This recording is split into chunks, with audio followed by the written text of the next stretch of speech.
가족주일 맞아서 우리 각 가정들마다 하나님께서 크신 은혜 주시기를 소망하고, 온 가족주일에 우리 함께 모여서 예배하는 우리 모두에게 하나님께서 이 시간에도 말씀을 통해서 큰 은혜와 복을 주시기를 소망합니다. 우리 지난주에 어디까지 살펴보았느냐 그러면 이스라엘 마지막 사사였던 사무엘이 이스라엘 왕이 세워지기 시작할 때 그때 주도적인 역할을 했었지 않습니까? 그래서 처음 왕 사울이 세워질 때 이 중요한 역할을 했었고, 또 다윗을 예선하여서 기름 부을 때에도 역시 중요한 역할을 했었어요. 그런데 어쨌든 그가 이제 그도 나이를 먹었으니까 하나님 부르셔서 죽게 됐습니다.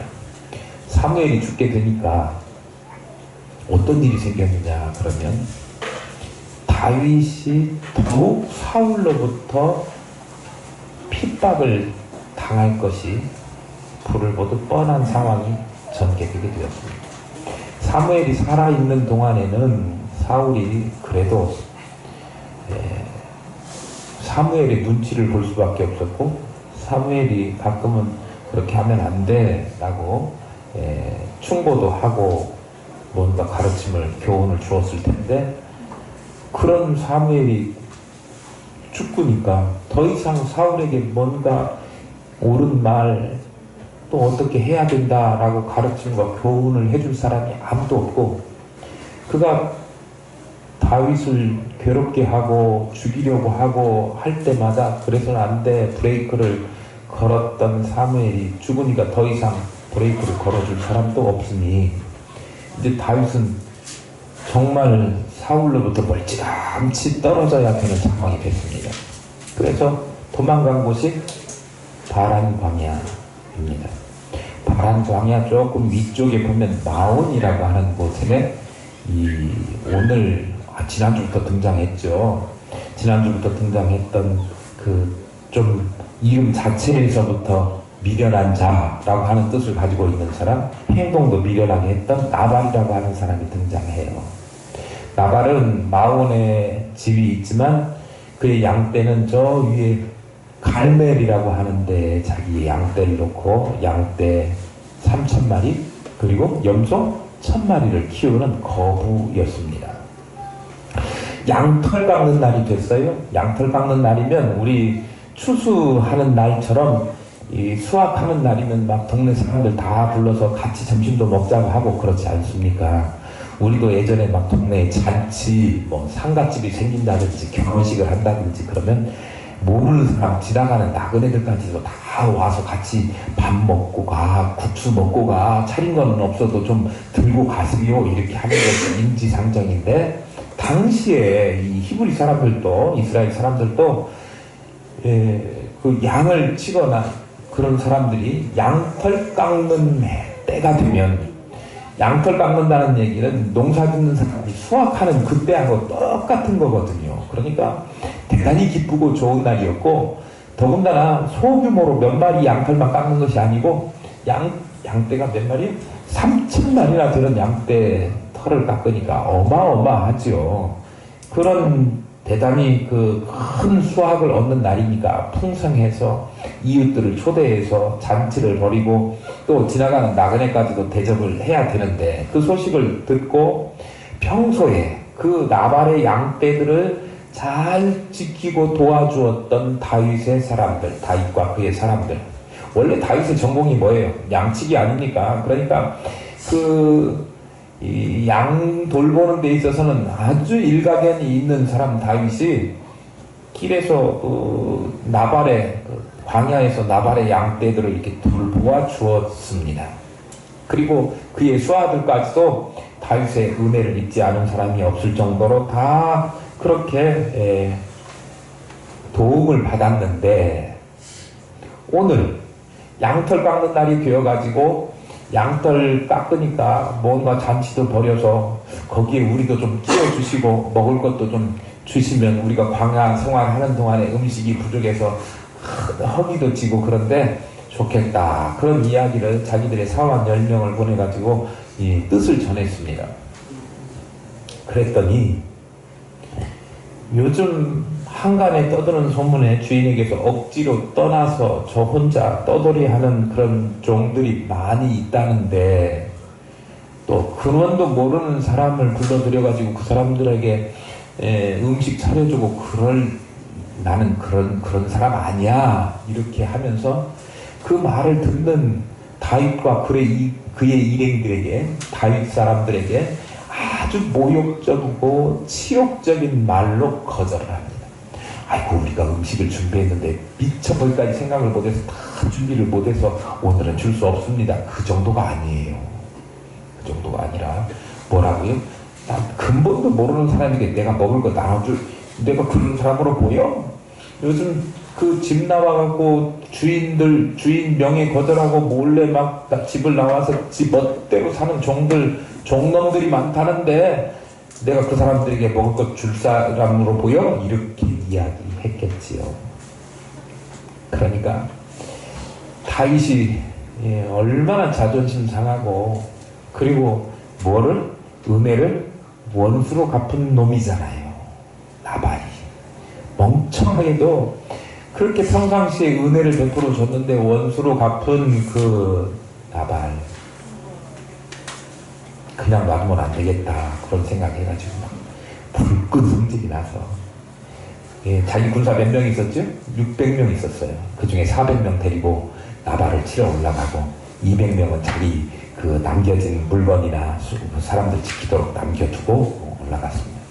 이제 씩씩거리면서 나발을 향해서 가고 있는 찰나입니다. 그 다음에 쓰여진 이야기가 오늘 본문의 내용이에요. 하인들이 그렇게 14절에 시작합니다. 하인들 가운데 하나가, 여기 하인들은 다윗의 하인들이 아니고 나발의 하인들 중에 하나입니다. 나발 주인은 멍청하고 미련했지만 하인들 중에 하나는 똑똑한 사람이 있었던 모양 같습니다. 그 중에 하나가 나발의 아내, 이름이 아비가일에게 지난주에 우리가 방금 지금 제가 말씀드렸던 그 이야기를 다 세세하게 이야기해 줍니다. 그 하인도 역시 나발의 수하에 있으면서 그 갈멜에서 양을 치는 목자 중에 하나였던 것 같습니다. 그래서 자기가 우리 동료들이 들에 있는 동안에 일어났던 이야기를 다윗 사람들이 우리들을 그 진심으로 대해줬고, 또 어려울 때 선배해줬고, 양떼들을 보호해줬고, 밤에는 담 역할을 해줄 정도로 그가 그 광야의 험한 짐승들의 그 폭격 속에서 우리 양무리와 우리를 보호해 주었다라고 하는 이야기를 전해주면서, 다윗의 사람들은 그랬는데 우리 주인은 그 요청을 거절하고 묵살해버렸다. 그리고 면박을 줘서 내쫓았다. 그렇게 이야기합니다. 그러니 뭔가 당신은 이야기를 듣고 해야만 합니다 라고 하는 이야기를 누가요? 나발의 하인이 아비가일, 그의 여주인에게 이야기하고 있는 내용입니다. 14절에서 17절 말씀입니다. 한번 다시 읽어볼게요. 하인들 가운데 하나가 나발의 아내 아비가일에게 말하여 이르되, 다윗이 우리 주인에게 문안하러 광야에서 전령들을 보냈거늘 주인이 그들을 모욕하였나이다. 우리가 들에 있어 그들과 상종할 동안에 그 사람들이 우리를 매우 선대하였으므로 우리가 다치거나 잃은 것이 없었으니 우리가 양을 지키는 동안에 그들이 우리와 함께 있어 밤낮 우리에게 담이 되었음이라. 그런즉 이제 당신은 어떻게 할지를 알아 생각하실지니 이는 다윗이 우리 주인과 주인의 온 집을 해하기로 결정하였음이니이다. 주인은 불량한 사람이라 더불어 말할 수 없나이다 하는지라. 그 지경까지 왔습니다. 나발의 재산이 온전히 보존되고 양떼들 털을 다 깎을 때까지 이게 자라나게 하는데 도움을 주었던 그 다윗에게 그날의 기쁨을 같이 누리고 또 같이 음식도 나누고 했었다라면 얼마나 그보다 더 할 나위 없이 기쁜 날이었겠습니까? 그런데 그 은혜를 모르고 다윗의 요청을 거절하였을 뿐만 아니라 다윗을 모욕하기까지 하였으니. 그러니까 불량한 사람 맞지요? 나발은 불량한 사람이라. 더 이상 그와 그 주인이라도, 아무리 주인이라도 내가 그 사람하고 말을 섞을 필요도 없겠습니다 라고 나발의 하인이 아비가일에게 말한 것입니다. 이 이야기를 전해 들은 나발의 아내는 사태의 심각성을 바로 깨달았어요. 왜냐하면 남편이 그렇게 한 것은 그 듣는 사람에게 화를 치밀어 오르게 할 거고 가만히 있지를 않을 거다라고 하는 것을 누구나 다 짐작할 수 있는 상황이 된 거지요. 주인과 주인의 온직을 해하기로 결정했다라고 하는 소문이 벌써 이쪽까지 왔고요. 그래서 나발의 아내는 급하게 음식을 준비해가지고 남편 나발에게는 비밀에 붙인 채로 음식을 상대방 화가 난 다윗 그리고 그의 사람들에게 전달하기로 마음 먹었습니다. 그래서 먼저 자기보다 실려 보냈습니다. 18절 20절입니다. 아비가일이 아니죠. 급히. 급히라고 하는 표현을 잘 눈여겨볼 필요가 있겠습니다. 급히. 떡 200덩이와 포도주 2가죽부대와 잡아서 요리한 양 5마리와 볶은 곡식 5세와와 건포도 100송이와 무화과 뭉치 200개를 가져다가 마귀들에게 싣고 소년들에게 이르되 나를 앞서가라. 나는 너희 뒤에 가리라 하고 그의 남편 나발에게는 말하지 아니하니라. 아비가일이 나귀를 타고 산 호젓한 곳을 따라 내려가더니 다윗과 그의 사람들이 자기에게로 마주오는 것을 만나니라 그랬습니다. 야, 남편은 정말 욕심꾸러기, 그냥 한없이 자기 거밖에 모르는 사람, 은혜를 입어서도 은혜를 갚을 줄 모르는 사람이었지만 아내는 안 그랬어요. 아내는 벌써 상황 파악 딱 하고 이게 일으키면 안 되지, 우리 가문이 멸절되지 하면서 이 사태를 수습하는 길을 찾아 나선 것입니다. 가정이 온전하게 되려면 둘 다 온전하게 되면 얼마나 좋겠습니까? 많은 둘 중에 하나라도 좀 제대로 해야죠. 둘 중에 하나라도. 여기 보니까 아비가일 아내가, 대개는 남자들보다는 여자들이 좀 정신을 좀 차리죠. 아비가일이 정신을 차려가지고 음식을 선물로 장만해가지고 보냈습니다. 나귀에 음식을 실어서 보냈는데요. 그 실어 보낸 양이 우리 생각에는 어마어마한 양이에요. 뭐죠? 떡 200덩이. 떡 200덩이. 근데 떡 200덩이 가지고 몇 명 먹어야 돼요? 지금 올라오는 사람만 해도 400명이고 저 아래 있는 사람은 200명이고 남자들만 셈쓸 것이라고 생각하니까 나머지는 얼마예요? 더 많이 보냈어야 되는데 그거 떡덩어리 가지고 막 4조각 내가지고 나눠 먹어야 될 형편인데, 그러니까 원래 그 이스라엘 사람들이 먹을 분량보다는 훨씬 더 작은 양이었다는 것을 알 수는 있어요. 포도주 2가죽부대. 포도주를 요즘은 뭐 이렇게 플라스틱 통, 큰 통이나 아니면 포도주 담아놓는 그 있잖아요. 나무로 만든 오크통인가 뭔가. 뭐 그런 데다가 하는데 옛날에는 그 가죽부대에다 담지 않습니까? 2개. 그리고 양 5마리 잡아가지고 요리했지요. 그리고 볶은 곡식 5세야. 미숫가루 빠가지고 그런 거 이제 준비해놨다 그런 얘기예요. 선식이죠, 오늘날로 말하면. 5세야가 눈에 잘 안 들어오네요. 세야가 어떤 단위냐면요, 그 당시에 그 곡물이나 이런 것들을 재는 그 단위가 세야예요. 요즘은 우리는 킬로그램 이렇게 하죠. 그런데 옛날에는 이 당시에 이 사람들은 세야라고 하는 단위를 썼는데 1세야가 7.33kg입니다. 그러니까 7kg 정도 되는 거예요. 한 세야가 7kg인데 우리가 좀 알기 쉬운 걸로 고치면 우리는 그래도 요즘 젊은 세대들은 잘 모르긴 해도 되라는 거 아시잖아요. 옛날에 한 대 빡. 10대면 한 마리고요. 되로 하면 7kg, 7.33kg면 한 4대 정도 된다고 합니다. 4대. 그러면 5대 하면 4, 5, 20들. 그러면 2말쯤 되는 볶은 곡식입니다. 그래서 그 정도의 양을 준비했는데 사실 급하게 음식을 준비하기도 했고 또 몇 명인지 잘 알지 못했을 수도 있고 그래서 음식의 양을 따져보면 사실 그 이스라엘 사람들이 충분히 먹을 만한 음식의 양은 아니었지만 그러나 이 아비가일은 다윗과 그의 사람들이 분노해 있는데 그 분노를 우선 잠재우도록 마음을 달래려고 하는 의미로 음식을 준비해서 자기보다 먼저 소년들을 앞세워서 보냈다 그런 것입니다. 말로 내가 잘못했습니다 뭐 이렇게 찾아가서 할 수도 있었겠지만 뭐가 먼저 갔어요? 눈에 보여지는 거 있지. 그러니까 남편이 화가 나거든 그래도 사과라도 깎아서 갖다 주시면서 해야지 여보 내가 미안해 이렇게 말로만 하는 것보다는 훨씬 더 효과가 있다 그런 말씀이에요. 예. 그 자기가 같이 가지고 가면 안 됐을까요? 자기가 가면서 자기 그 부하들 소년들에게 먼저 이렇게 보냈잖아요. 왜 그랬을까요?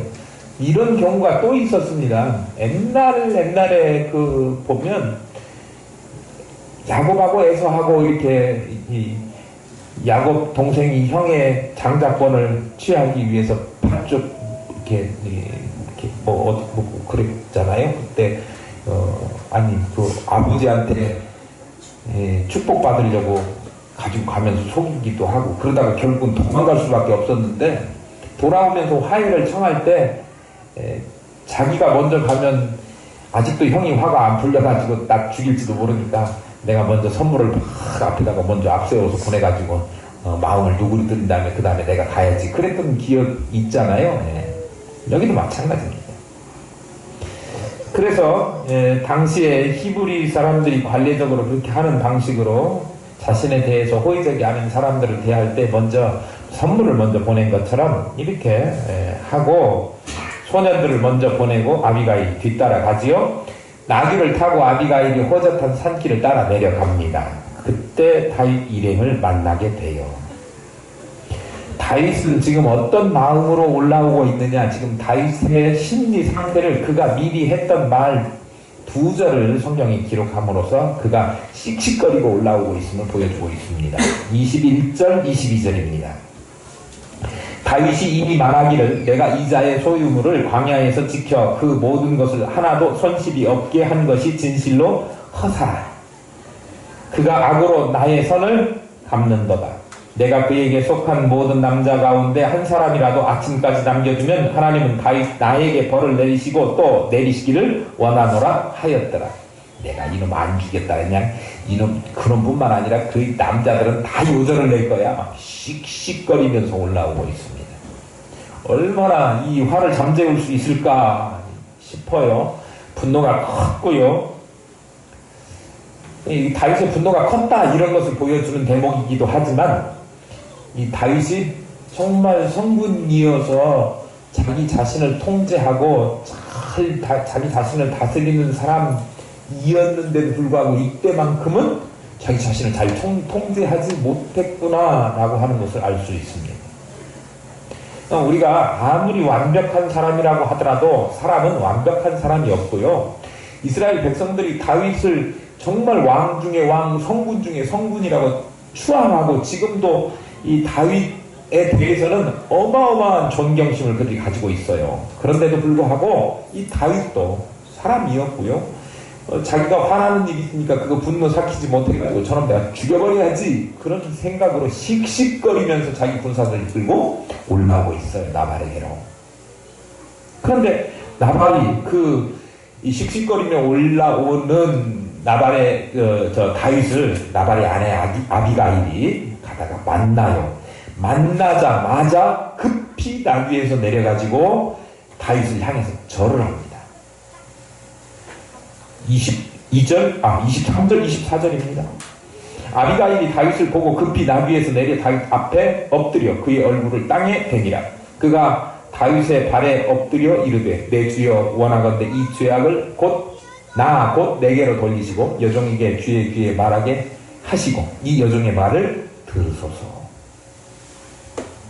곧바로 다윗을 보자마자 나귀에서 내려가지고 얼굴을 땅에 댄 채로 엎드려서 나발 자기 남편이 저지른 죄를 누구에게? 아비가일 자기 자신에게 돌려달라, 그렇게 이야기를 합니다.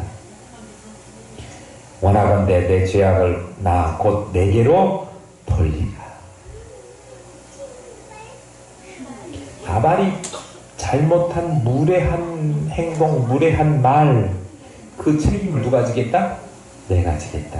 이게 부부가 일심동체니까 남편이 잘못한 것 아내가 해야지, 그런 마음도 예쁘긴 하죠. 그런데 이거를 남편 아내의 차원에서만 보기는 좀 너무 협소한 것 같고요.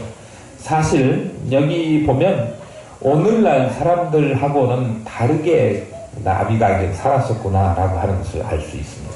오늘날 사람들 어때요? 잘한 것은 남이 한 것도 내가 한 것처럼 이야기하기가 쉽죠. 그래요. 안 그렇다고요? 잘 보세요. 남이 했어도 잘한 것은 내가 한 것처럼 말하려고 하는 성향이 있어요. 반면에 거꾸로 아무리 사소한 것이라도 잘못한 것은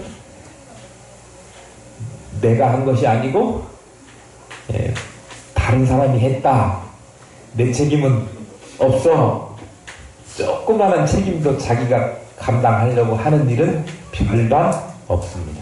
그러니까 존경받는 경우는 이런 사람들하고 거꾸로 살 때, 다른 사람들이 잘못했어도 그 잘못을 내가 한 것처럼 말하고 생각하고 여기고, 그리고 다른 사람들이 내가 잘한 것이라도 다른 사람들이 잘해서 그렇게 한 것으로 공은 다른 사람들에게 돌릴 줄 아는 사람들이 칭찬받고 인정받지 않습니까?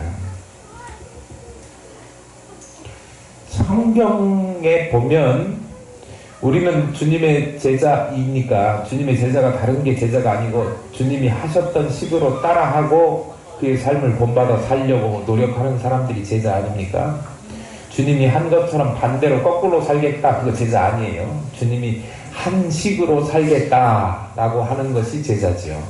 주님은 어떻게 사셨느냐 그러면, 주님은 이 땅에 섬김을 받으러 오신 것이 아니라 도리어 섬기려 오셨고, 높아지시고 추앙을 받기 위해서 오신 것이 아니라 낮아지셔서 친히 죄인의 누명을 뒤집어 쓰시고 우리가 져야 될 죄를 대신 지기 위해서, 정말 아무도 그렇게 출생하는 사람은 없을 것인데 말바풍에 거기에 출생의 장소로 택하셔서 오셨고, 사람들이 죽어야 되는데 자기가 대신 사람들의 허물을 뒤집어 쓰고 죄악을 뒤집어 쓰고 죄 없으신 그분이 죄를 담당하셔서 우리에게 영원한 생명을 주셨던 그 은혜, 그분 닮기를 원한다고 하면, 세상이 잘못하고 있다고 하더라도 그것이 꼭 내 책임인 것처럼, 우리 집안에서 무슨 일이 있었을 때 부족한 것을 꼭 내가 잘못해서 내 책임인 것처럼, 내가 기도 더 하지 못해서, 내가 더 부지런히 주님을 섬기지 못해서 한 것처럼 여기는 마음이 있어야 될 텐데, 그게 무슨 식이에요? 주님식으로 사는 식이에요. 주님식입니다. 세상식은 어때요? 그거하고 청개구리식으로 살기, 청개구리처럼 살기, 거꾸로 살기. 지금까지 이기적이고 탐욕적인 세상식으로 살아가지고 잘못은 나에게 있지 않고 전부 다 남에게 책임이 있다. 우리 회사의 사장님은 나빠요. 사장님만 나빠요. 사원들이 잘못했을 수도 있잖아요. 그런데 자기의 핑계는 자기의 잘못은 아무것도 없고 다 사장님 나쁘다. 잘한 것은 내가 한 것이고 못한 것은 다른 사람이 한 것이다. 이렇게 돌리기가 쉬운데, 그래서 자기 합리화하고 변호하기 위해서 다른 사람을 물고 늘어뜨리고, 자기가 한 일은 다 잊어버리고. 세상에서도 그런 일이 있어요. 교회도 그런 일이 있어요. 교회만큼은 그러지 않아야 되지 않겠습니까? 그런데 교회에서도 자기가 한 일, 자기가 한 잘못, 자기가 한 실수 이런 것들은 하나도 생각하지 않고 그 책임을 전부 다 목사님 때문이에요. 목사님 탓입니다. 입술로 위대한 신앙 고백을 하고 사람들 앞에서 막힘없이 줄줄줄 무슨 주문 외우는 것도 아닌데도 불구하고 기도를 유창하게 한다고 할지라도 마음속에 품은 하나의 진실성도 없이 다른 사람에게 아무리 읊조려서 기도를 한다고 하더라도 그 마음속에 정말로 예수 그리스도처럼 살겠다. 희생은 잘못은 내가 뒤집어 쓰고 또 잘한 것은 다른 사람에게 모든 공은 다 주님께 모든 영광 하나님께 라고 하는 생각은 전혀 없다고 한다면 이거는 주님식으로 산다고 말만 와 있는 것이지 생각과 다른 것들은 영혼은 아무것도 없다. 주님 닮아가는 사람, 그리스도가 자기 인생의 주인 된 사람은 주님을 닮아가게 돼 있는데 주님을 닮아가는 사람은 그 주님의 인격과 생활이 주님을 닮아가기 마련이고 그런 사람을 우리는 참 신앙입니다. 그렇게 이야기하는 거예요. 그런데 그 인격과 주님 닮아가겠다고 하는 심장은 없고 뭐만 있어요? 경건의 모양만 갖추고 있으면 경건의 모양만 갖추고 있으면 그 사람은 신앙인 아니고 종교인에 불과한 거예요. 정말 나는 우리 모두가 종교인 되지 마시고 참 신앙인 되실 수 있기를 바랍니다.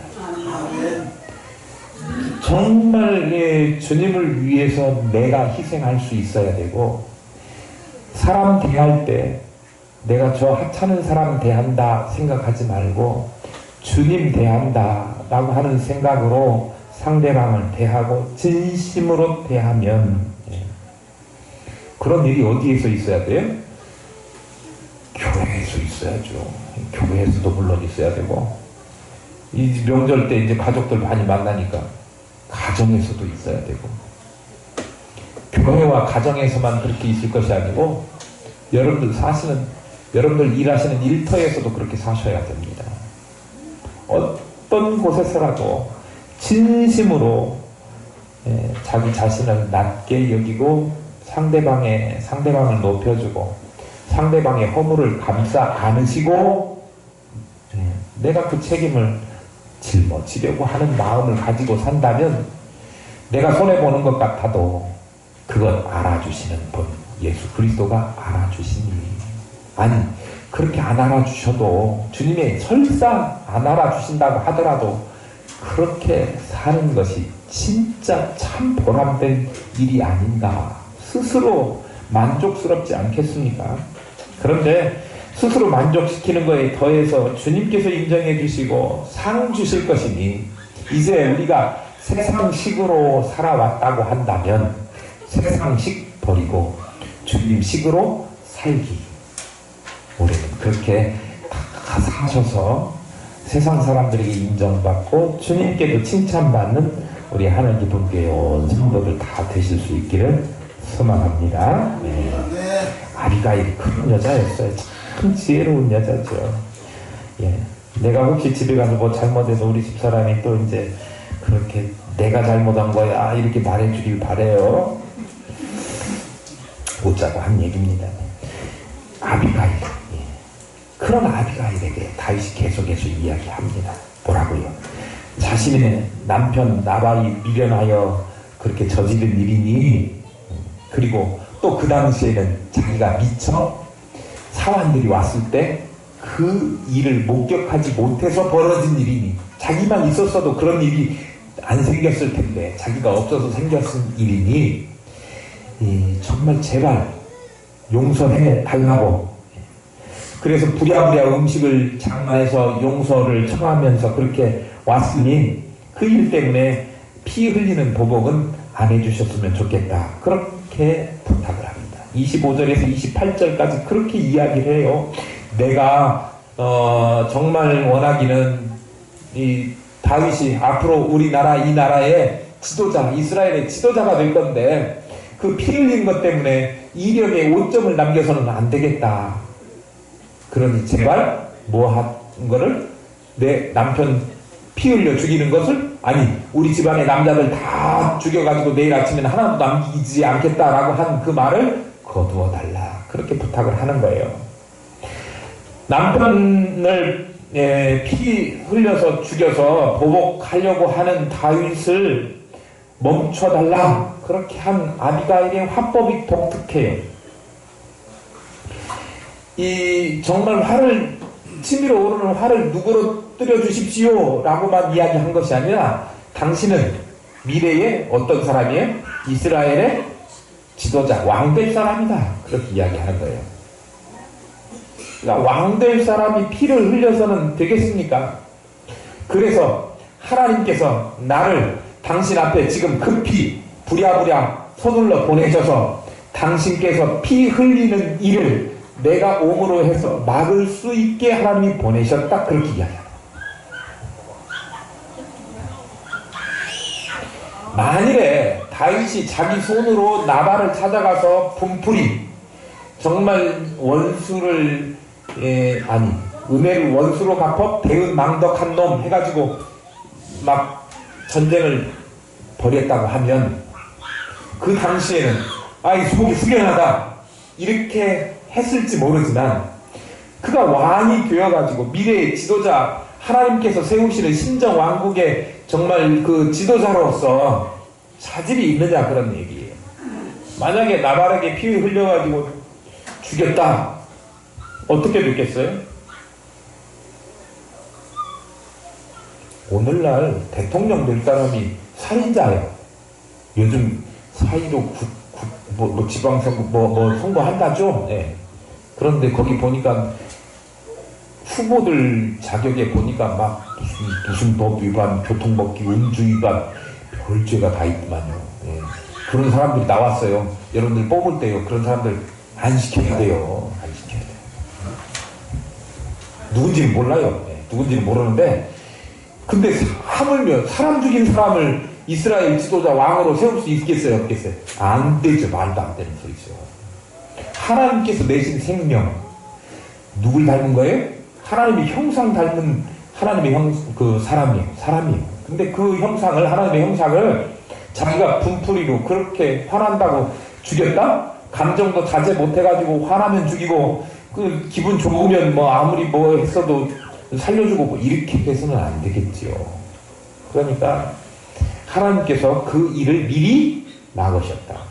뭘 보고? 당신이 미래에 할 일을 보고. 만약에 나발이 어리석기는 했어도 사실 이게 죽일 만한 죄는 아닌 것 같아요. 뭐 음식 좀 달라고 그러는데 그거 거절했다고 성질난다고 죽여요? 그래갖고 죽이면 이 세상에 살인죄 안 저지르는 사람이 어디가 얼마나 있겠습니까? 그게 죽을 죄는 아니에요. 인정상, 인지상정상 좀 못되긴 했지만 그게 어디 무슨 고발해갖고 죽일 만한 죄목은 아닌 것 같아요. 그런데 그가 분하다고 그를 찾아가서 죽인다. 안 된다고 합니다. 그러면 다윗은 두고두고 그거 죽인 것 때문에 두고두고 가슴속에다 두고 죄책감을 느끼고 내가 이스라엘 왕으로서 그때 그것 안 했어야 되는데 라고 하는 그 생각이 평생을 두고 떠나지 않았을 거라 그런 생각이 듭니다.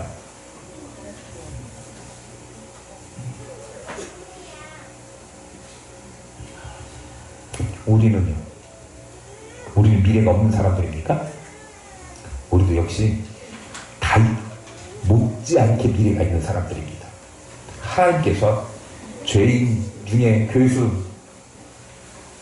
사도 바울이 그 정도였으니까 우리는 거기 따라가지도 못하는 사람이니 우리는 얼마나 천하고 낮고 죄인들입니까? 그럼에도 불구하고 하나님의 사람을 부르셔서 하나님의 사람으로 부르셔서 하나님께서 축복해 주셔서 미래를 보장해 주시고 그리고 품이 있고 아름다운 하나님 하늘나라의 백성으로 삼아 주셔서 우리가 존귀하게 될 하나님의 영광 중에 영접받을 그런 하나님의 백성 되게 하셨는데 우리는 미래가 있는 사람들입니다. 자칫 섣부르게 판단해서 섣부르게 행동하면 결코 지우지 못할 오점을 남기게 될 것입니다.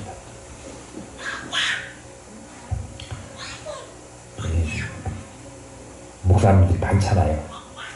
그래도 목사님들 이렇게 보면 평생 어떻게 그 목회를 해오셨는가 모를 것 같아요. 여기 대전에서다가 저 제주도로 가버리면 모를 것 같아요. 그렇지 않아요. 이력이 다 따라다니며 그분은 어떻게 목회해 오셨어 모를 것 같다고요? 안 그래요. 다 알아요. 그러니까 우리도 지금 그 이력을 하나하나 만들어가는 중이잖아요. 하나님 앞에 가면 하나님이 우리 인생을 살아가면서 신앙생활 하면서 어떻게 살아왔는지 중간에 어떤 죄를 지었는지 다 회개할 날이 있을 거란 말이죠. 그러면 우리는 그 미래를 준비하면서 가는 사람들인데 함부로 살거나 막 살거나 오늘이 끝인 것처럼 마지막으로 당신하고 인연 끊어 뭐 이런 식으로 사는 것처럼 살아서는 안 된다. 가족들하고도 이웃들하고도 성도들 간에도 우리가 뭔가를 할 때 이 복수하겠다 원수 갚겠다 라고 하는 생각으로 가득해서 눈앞에 붙어있는 어리석은 비늘을 떼지 못한 채로 그렇게 무슨 일을 저질러 버리고 만다면 나중에 후회할 수밖에 없는 그런 삶을 살 수밖에 없을 거예요. 그런데 눈에 있는 그런 이 비늘을 벗겨버리면 누가 그거 해줬어요? 아비가일이 그거 벗겨줬어요. 당신은 미래가 있는 이스라엘 지도자 될 사람입니다. 나는 오늘 여러분들에게 아비가일 같은 심정으로 여기 앉아있는 우리 모두가 앞으로 장래에 하나님께서 존귀하게 영광 중에 맞이할 하나님의 나라의 백성으로 뭔가 귀하게 쓰임 받도록 부르셨기에 그 쓰임에 합당하게 그 쓰임에 정말 결격 사유 없이 여러분의 인생을 신앙을 그렇게 이끌어 가시게 되시기를 소망합니다. 하나님께서 우리를 향해 가지고 계시는 그 미래를 알고 있고 의식하는 사람들은 바른 판단을 할 수 있습니다. 함부로 행동하지 않습니다. 막 살지 않습니다. 흔들리지 않습니다. 우리가 모두 그렇게 될 수 있기를 소망합니다. 시간이 조금 갔지만 하나만 더 말씀드리려고 합니다. 다윗이 아비가일의 말을 듣고 마음을 바꿨습니다. 죽여버리겠다 이렇게 하고 올라왔는데 내일 아침 밝은 날 내일 날만 동트기 전에 내가 이 식구들 남자들 다 죽이겠다 그랬는데 마음을 바꿨어요. 아비가일이 한 이야기를 듣고 아비가일이 찾아와서 자신을 깨우치게 하신 하나님을 찬송합니다. 그리고 아비가일을 칭찬하고 축복하면서 그녀가 준비해온 것을 받고 그녀를 돌려보내지요. 그게 32절부터 35절까지 쭉 기록되어 있어요. 얼마나 이 아름다운 결말이 되었는지 몰라요. 그 중에 제가 특별히 강조하고 싶은 말씀이 34절에 있습니다. 오늘 우리가 읽은 그 25장에는 급히라고 하는 말이 3번 나옵니다. 3번. 18절에서 우리가 확인해 봤고요.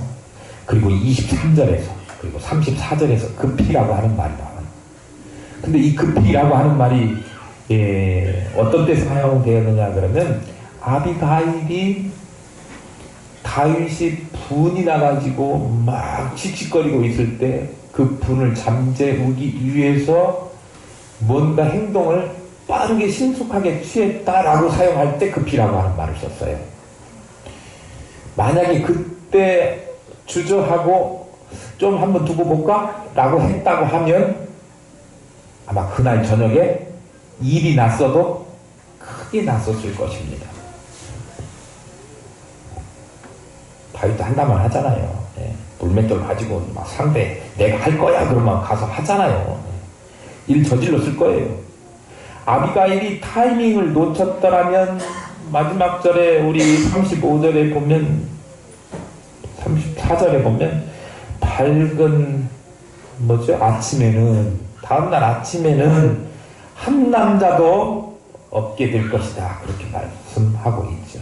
그런데 아비가일이 다윗을 만나서 급하게 서둘러서 부랴부랴 자기가 행동을 옮겼기 때문에 나발의 가문은 보존될 수 있었다. 우리 인생에 있어서도 시기를 놓치면 돌이킬 수 없게 되는 일들이 있습니다. 이 시기를 분별할 수 있는 지혜가 필요합니다. 전도서 3장 1절에 보면 천하의 범사가 기한이 있고 모든 목적이 이룰 때가 있다 그렇게 말씀하고 있습니다. 모든 일이 때가 있다 그런 말씀이에요. 이게 시간과 기회의 법칙입니다. 적정한 때가 있다는 거예요. 그 기회를 놓치면 안 된다는 거예요. 씨를 뿌릴 때 뿌려야 되고 그리고 추수할 때가 되어야 뿌린 것을 거둘 수가 있다 그런 말씀입니다. 그런데 사람들은 이것을 잘 알기는 알지만 언제라도 씨를 또 뿌릴 수 있고 씨를 또 거둘 수 있다 그런 생각을 하면서 미룹니다. 때를 분별하지 못하는 거지요. 의사가 환자를 치료하는 것도 시기를 잘 봐야 되는 거지요. 적절한 타이밍에 적절한 약을 써야 되는 거지요. 적절한 시기에 시술도 하고 수술도 해야 되지 않습니까? 농부도 역시 마찬가지로 그 때를 보아서 씨를 뿌리고 그리고 거둬야 되는 거지요. 때를 놓쳐서는 안 됩니다. 그런데 그 모든 일에 때가 있는데 그 중에 가장 우리가 놓쳐서는 안 될 중요한 때가 구원의 때라고 하는 거예요. 성경은 지금이 구원의 날이다. 고린도후서 6장 2절에 그렇게 말씀하고 있습니다. 분명히 구원의 때입니다. 지금은 구원의 문이 활짝 열려 있어서 구원받을 수 있는 은혜의 때입니다. 그런데요, 이것이 항상 열려 있는 게 아닙니다. 다치면 아무리 들어가고 싶어도 들어갈 수 없습니다. 이 구원의 기회가 영원히 계속되는 것 아닙니다. 무한정으로 계속 열려있는 것도 아닙니다. 오늘 열려있다고 해서 내일도 열려있을 것이다. 그렇게 생각하시면 잘못하면 다윗이 나발의 집 가까이에 이른 것처럼 주님께서 성큼 우리 문 앞에 와 계셔서 구원의 문을 닫으실지도 모릅니다. 우리가 꼭 알아야 될 것은 우리의 생명의 연함을 알 수가 없고요. 요즘 100살까지도 산다고 하지만 어느 날 갑자기 유명을 달리하신 분들도 많이 있고 건강했던 사람이 다음날 싸늘한 시신으로 돌아오는 경우도 많이 있습니다. 때를 알 수가 없어요. 구원의 기회가 항상 열려있는 것 아닙니다. 영영 구원의 기회는 사라질 수도 있습니다. 그런데 우리는 이 기회를 잘 살려야 됩니다. 올해 하늘기쁨교회 하나님께서는 할 일을 주셨습니다. 미션 40일 미션 41이 그것입니다. 누군가에게 마지막으로 복음을 들을 수 있는 때와 기회가 지금인지 모릅니다. 우리 명절인데 이미 다녀오신 분도 계시겠고 또 가실 분도 계실 건데요. 지금 아니면 다시는 부모 형제에게 복음을 전할 수 있는 때가 없을지도 모릅니다. 또 내가 아니면 그들에게 복음을 들려줄 수 있는 사람을 앞으로 다시는 만나지 못할 수도 있습니다. 때를 놓치지 말아야 됩니다. 무엇보다도 먼저 해야 될 일이라고 기억하시고 지금이 마지막 기회인 줄 모른다. 타이밍을 놓치지 않고 죽어가는 영혼들, 특히 우리 가족들이 아직도 주님 영접하지 못했더라면 주님 믿고 하나님 나라 소유할 수 있도록 이번 좋은 기회인 줄 아시고 그렇게 전하시는 귀한 믿음의 일들을 잘 감당하시기를 소망합니다.